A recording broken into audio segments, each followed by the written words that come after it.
Well, let's get talking now. Make some sense of the some of these top trending stories now. Charles Fakrogha joins me live in the studio here. Thank you for joining us.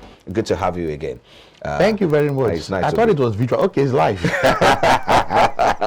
Oh man. Okay. It's okay. So let's start for the story about the money in circulation, which of course has risen to 1.6 trillion naira. As at the last time, what we had in circulation was over, just a little over above 900 billion naira. It looks like, we're having the money in circulation now, and that of course we should be able to start telling a different story, given the fact that we saw the impact the cash crunch brought on the economy.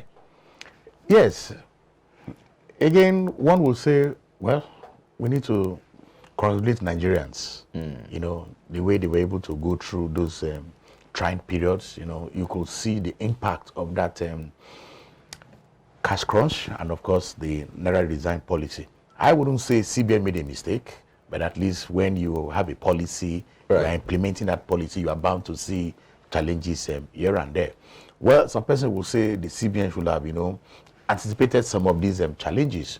Well, we thank God we're able to go through it, and of course, some of those experiences were not something anybody want to go through again.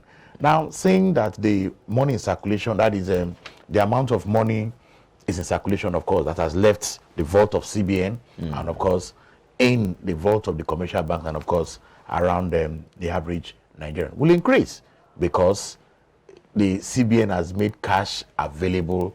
And of course, we are seeing transactions here and there, unlike before, where there is no cash anywhere. People have to buy their own money before they can make purchases and do some transactions. So I think it's a very good development, and we want to maintain this. And of course, but one thing I want to mention is the Naira design policy is still on.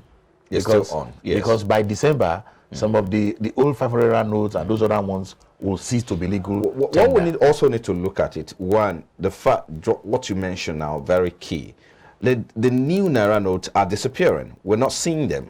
And so the question we need to start asking the CBN is, well, we have an ample time. We have enough time between now and December. What are we going to do differently to ensure that we do not get back to where we're coming from? So that's one question. The second thing is that now, if you look at the inflation figure, March inflation figure rose to 22.04% from 21%.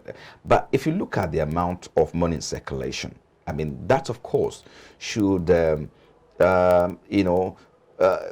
of course should reduce the impact that it should have on the normal inflation, because there are factors driving this inflation. Of course, more money in the circulation will drive.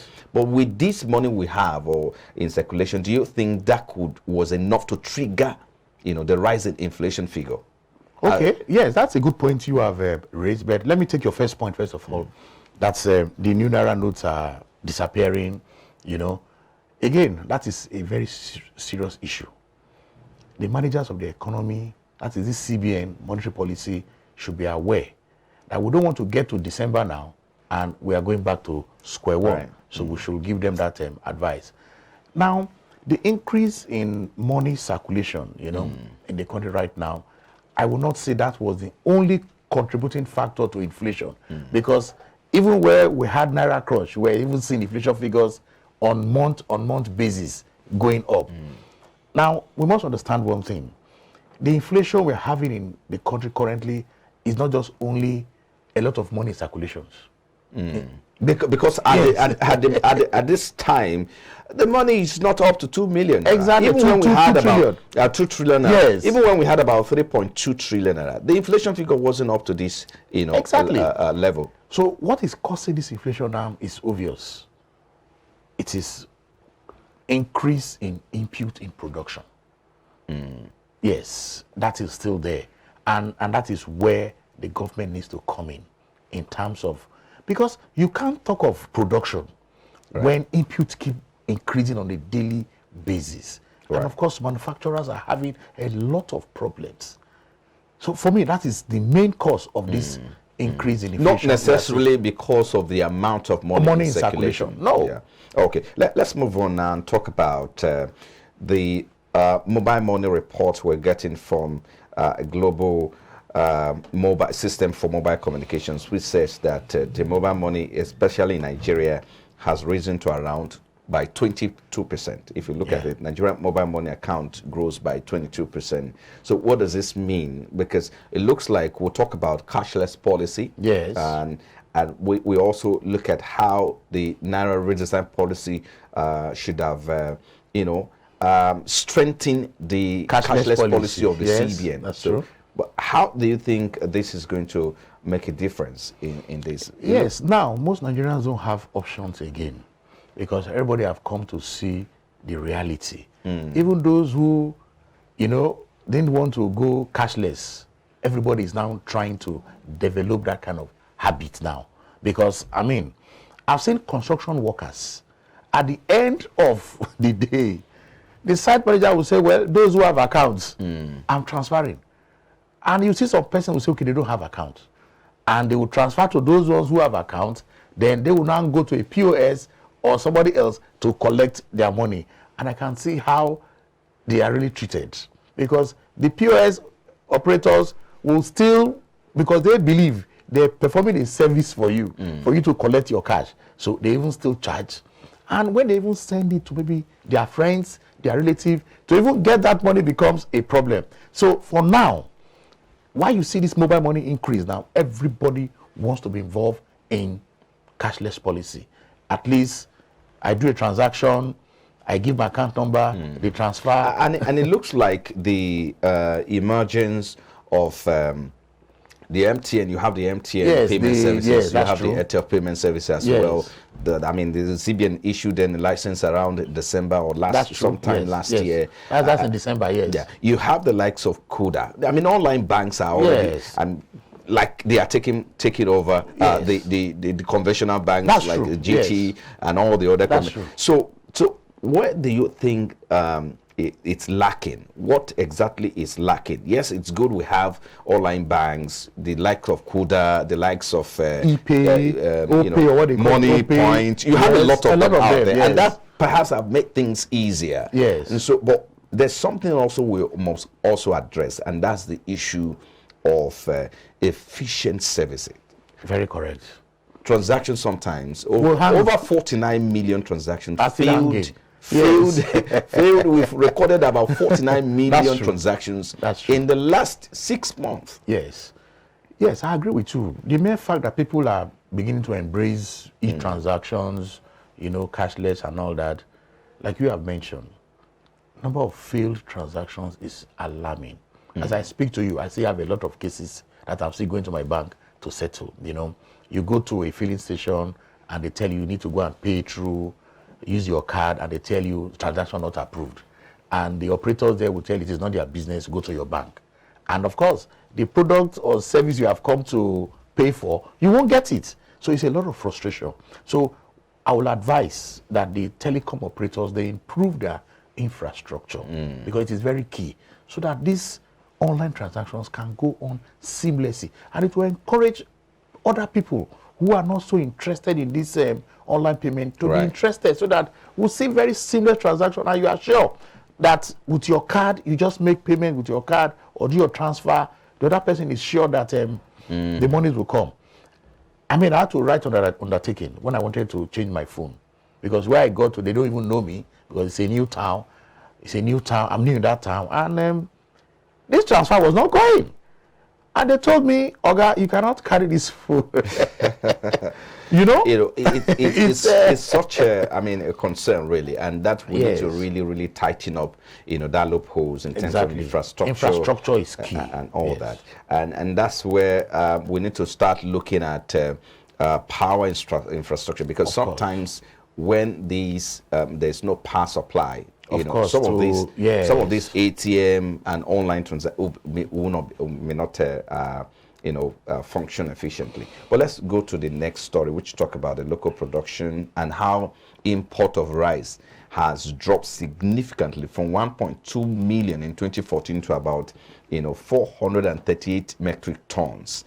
across 8 years. The question is, how has it impacted, on the price, on the prices of rice in Nigeria? Because we say, according to what they are saying, that Nigeria has now become a major production country, which of course will now produce about 8.4 million metric tons as at 2021.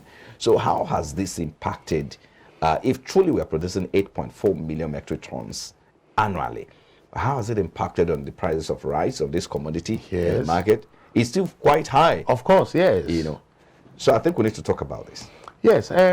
Well, those are statistics.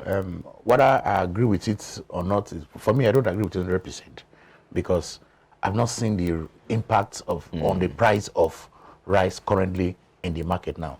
You still get a bag of rice for 30,000 naira, something we used to get for maybe less than 10,000 in that same 2015, So for me, I think it's not even just giving out the statistics that we have increased our production in terms of rice. What is the quality of the rice we're even producing? What is the quality? How available it is to the average Nigerian? Those are some of the questions we need to look at. Okay. Yes, even if production has increased, what about the quality? When people complain, and when you go and buy, they tell you this one is Nigerian rice, this one is foreign rice. So there is still that differentiation there. And for the average consumer, we want to consume Nigerian rice that is of high quality, and of course is also good as the so-called foreign rice. I agree with them. The importation from Thailand has really reduced, but we need to increase on the quality of the ones we consume, and let the price be affordable. I think I can agree with you. Less quite important, because even affordability is an issue. Yes. How much is, if you go out there now, of course, one of the conversation on the show today is food inflation, and a lot of people have not been able, purchasing power has gone down. Of course, yes. If you look at food vendors on the streets, are not having it good anymore. People are not patronizing so much as they used to be before. High. Their purchasing power of these individuals have gone down. If you take 500 naira to food vendor on the street, no, you won't get anything. You eat very well. Exactly. But now, if you don't have at least 1,000 naira, then you have not started. How much more you go to a sophisticated center? Of course, it's from 5,000 naira. It's from 5,000 naira. Okay, so let's get into the next topic. I beg your pardon now. Story here, which talk about energy sufficiency target of 2060. Why Nigeria must generate 5,000 megawatts or 5,300 megawatts of solar energy annually. And I think this is coming from Professor Shibazo, and I think he's saying this to have an alternative to the normal national grid, yes, where you fail today, the grid collapse tomorrow, and all of that. So let's talk about this.